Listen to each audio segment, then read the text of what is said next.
নমস্কাৰ এই মুহূৰ্তত লৈছে অসমৰ উচ্ছেদিত লোকসকলৰ বাবে এটা ভয়ংকৰ খবৰ আজি হৈছে 17 মে আজিৰ দিনটোতে লৈ আহিছে অসমৰ বিভিন্ন ঠাইত হোৱা উচ্ছেদিত লোকসকলৰ বাবে এটা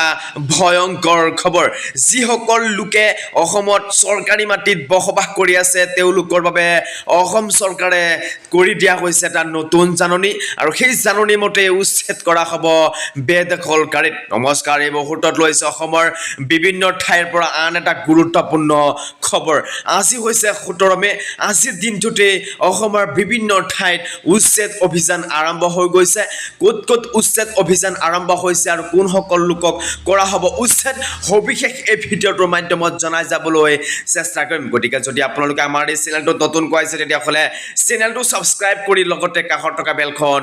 বজাই ৰাখিব নমস্কাৰ এই মুহূৰ্তত লৈছো আন এটা গুৰুত্বপূৰ্ণ খবৰ আৰম্ভ হৈ গ'ল উচ্ছেদ বুলডোজাৰত কপিল এতিয়া বেদখলকাৰী আমিনগাঁও নুমলী জলাশয়ত কামৰূপ প্ৰশাসনৰ উচ্ছেদ অভিযান আৰম্ভ হৈ গৈছে আৰম্ভ হৈছে উচ্ছেদ অভিযান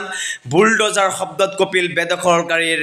বুকু এই মুহূৰ্তত লৈছে আন এটা গুৰুত্বপূৰ্ণ খবৰ আমিনগাঁৱৰ নুমলী জলাশয়ত কামৰূপ প্ৰশাসনৰ উচ্ছেদ অভিযান আৰম্ভ হৈছে বৰষুণ বতৰৰ মাজতে উচ্ছেদ চলালে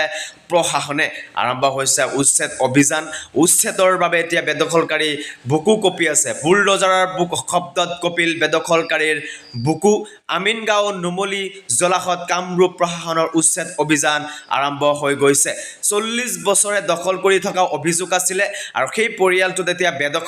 বেদখল মুক্ত কৰিছে চৰকাৰে কামৰূপ প্ৰশাসনে এতিয়া যিহেতু যিসকল লোকে